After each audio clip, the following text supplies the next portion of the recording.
Living with Grandma Helen didn't just bring stability, it began to heal the fractures inside me. Her home, with its worn wooden floors, books stacked in every corner, and the constant aroma of something baking in the oven, became more than a refuge. It was a place where I started to feel whole again. Mornings with Grandma always started the same way. We'd share breakfast at the kitchen table, sunlight streaming through the lace curtains, while she read the newspaper aloud in her calm, thoughtful voice. She made even the dullest headlines sound like part of a story. Afterward, we'd tend to her roses and herbs in the garden. I learned to distinguish between thyme and oregano, lavender and rosemary, not just by their looks but by their scents and textures. Plants are like people, Melissa, Grandma often said, handing me the watering can. Some thrive with little care, others need constant attention, but all of them deserve a chance to grow. Her words stayed with me. For the first time, I began to believe that maybe I deserved that chance too. Afternoons were dedicated to schoolwork, but studying with Grandma never felt like a chore. She had a gift for making knowledge exciting. History turned into storytelling, mathematics into puzzles, literature into shared adventures. When I struggled, she never scolded or compared me to anyone else. She simply guided me with patience until the pieces clicked.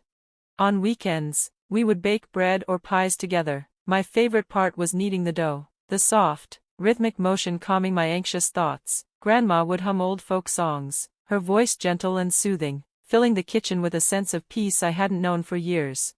But as much as I loved being with her, shadows from my past still lingered. At school, I carried the invisible weight of rejection. Whenever classmates casually mentioned their parents, family vacations, birthday celebrations, dinners together, I felt a sharp pang. I smiled and nodded, but deep down, I envied them. My parents weren't fighting for me, they were discarding me.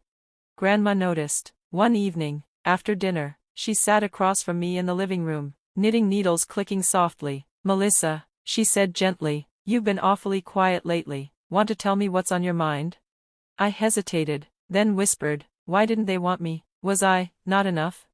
Her needles paused, and she looked at me with eyes that shimmered with unshed tears. She set her knitting aside and reached for my hand. "Oh, my sweet girl, you are more than enough. Their failures are not your fault. Sometimes adults make selfish choices, and children pay the price, but don't ever believe it has anything to do with your worth." Her words pierced the wall I had built around my heart. I cried that night, really cried, releasing months of bottled-up pain. Grandma held me close, rocking me as if I were still a small child, whispering over and over, "You are loved, you are wanted, you are mine."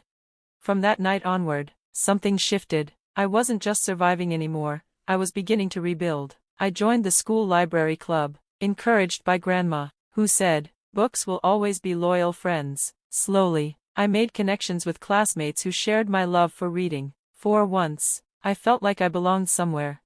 The custody case finally concluded months later. I still remember standing in the courtroom as the judge read the final decision: permanent custody granted to my grandmother, Helen Wilson. My mother didn't even show up. My father sat in the back, arms folded, his expression unreadable. When the gavel struck, finalizing the ruling, relief washed over me. For the first time since that devastating living room conversation years ago, I felt secure. Afterward, Grandma took me out for ice cream. We sat on a park bench, watching children chase each other in the fading sunlight. She raised her cone in a mock toast. "To new beginnings," she said with a smile. I clinked my cone against hers, my heart swelling with gratitude. "To new beginnings," I echoed. And in that moment, for the first time in a long time, I truly believed I had won. Evenings with Grandma became more than routine, they were rituals of love, patience, and discovery. Baking was our shared art form. The kitchen would fill with the warm, sweet scent of vanilla and cinnamon, the golden light of the oven casting a glow that made the room feel like a sanctuary. As I measured sugar and flour under her watchful eye, she taught me more than recipes. Cooking, Grandma would say, dusting flour from her hands, is about balance, just like life. Too much of one thing can ruin it, but the right mix makes everything come together beautifully. I didn't fully understand at 12, but as the years went by, I realized she was teaching me resilience. With her steady guidance, I began to blossom. My grades improved drastically. Teachers started to notice me, not as the quiet girl who slipped through the cracks, but as someone with potential. I made friends, real ones, who saw me for who I was and not for who my parents had chosen to forget. Slowly, the raw wounds of abandonment began to heal. The significance of my parents' absence dulled with time. Where once I cried myself to sleep, I now felt contentment in Grandma's house, surrounded by her love and wisdom. The ache never disappeared completely, but it no longer consumed me. Years slipped by, each one weaving me closer to the woman Grandma believed I could become. And then, suddenly, I stood in a cap and gown, my name on the graduation program, ready to walk across the stage.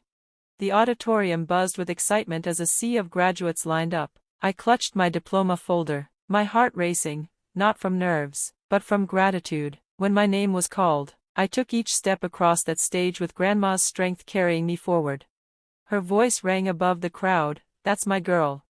I spotted her in the audience, her silver hair catching the light, her smile brighter than anything I'd ever seen. For a fleeting moment, I searched the crowd for my parents. They weren't there, but for the first time, the void wasn't painful. I realized I had outgrown the need for their approval. After graduating with honors, I received a scholarship to Westfield College. Investment management became my chosen path. Numbers, strategies, and patterns appealed to me, perhaps because they offered order where my childhood had been chaos. College life was exhilarating and overwhelming. I joined clubs, made connections, and immersed myself in the whirlwind of classes and internships. At every step, Grandma remained my anchor. She called weekly, sent handwritten letters filled with advice, and care packages stuffed with cookies, herbal teas, and knitted scarves. Each box smelled faintly of her house, and opening them always brought tears to my eyes. Then came my junior year, and the phone call that shattered me. Grandma had passed away in her sleep, peacefully, they said, but peace for her meant devastation for me. I froze in my dorm room, phone clutched in my hand. The world moved on around me, students rushing to class, laughter echoing down the hall, but mine had come to a halt. The one person who had loved me unconditionally, the person who had raised me when my parents wouldn't, was gone. The days that followed blurred into grief and responsibility. I planned her funeral, determined that it reflect the dignity of the life she lived. The church overflowed on the day of the service. Professors, neighbors, students, community leaders, all came to honor her. Their stories painted a picture of a woman who had not only saved me, but touched countless others.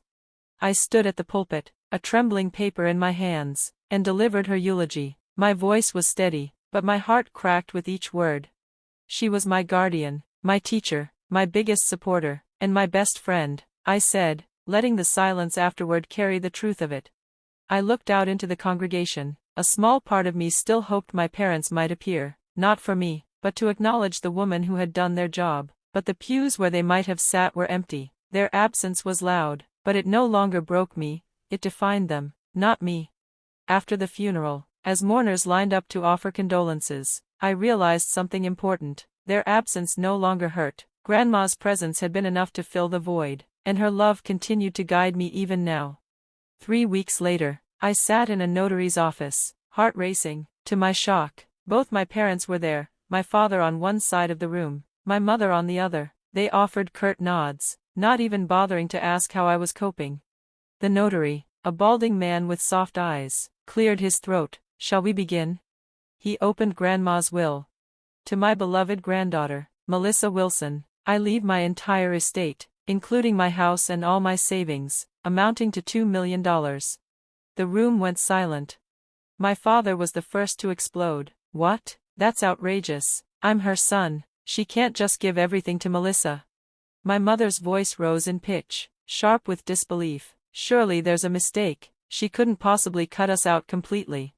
I sat frozen, barely absorbing the words. $2 million. A house. The enormity of it overwhelmed me. The notary raised a hand for silence. "There's more. Mrs. Wilson left a letter." He unfolded the paper and began to read aloud. "My dearest Melissa, you are the daughter of my heart. To my son and his ex-wife, I am disappointed in the way you abandoned her. A child is not a burden to be cast aside. For this reason, none of my estate shall go to you. Melissa, use this inheritance to build the life you deserve. All my love, Grandma." By the time the letter ended, the room had shifted. My parents' outrage melted into something uglier, greedy smiles, feigned warmth. "Melissa, sweetheart," my mother said in a syrupy tone, Surely you'll share some of this with us. We are family. Yes, my father added, forcing a chuckle. Let's be reasonable. We can work something out together. I stood, resolve settling in my bones like steel. Thank you for your time, I said to the notary. I'll be in touch about the paperwork. Their voices rose behind me, pleading, demanding, but I didn't turn back. Grandma had left me more than money. She had left me courage. In the weeks that followed, both parents tried every tactic, calls, messages, even showing up unannounced. They begged, threatened, and guilt-tripped. I ignored them. But then I thought of Nathan, my half-brother. He was just a child, innocent in all of this. His confused face haunted me. While I owed my parents nothing, I couldn't shake the idea that I might one day help him, directly, away from their influence. For now, though, I focused on finishing college and shaping the future Grandma had envisioned for me. Late at night, sitting at my desk surrounded by textbooks and financial statements, I felt a spark of excitement. The world was wide open, and for the first time, I had the resources and freedom to pursue it. This was my time. My time to forge a new path, to live not as the abandoned daughter of selfish parents, but as the granddaughter of Helen Wilson, the woman who had taught me how to grow, to fight, and to thrive.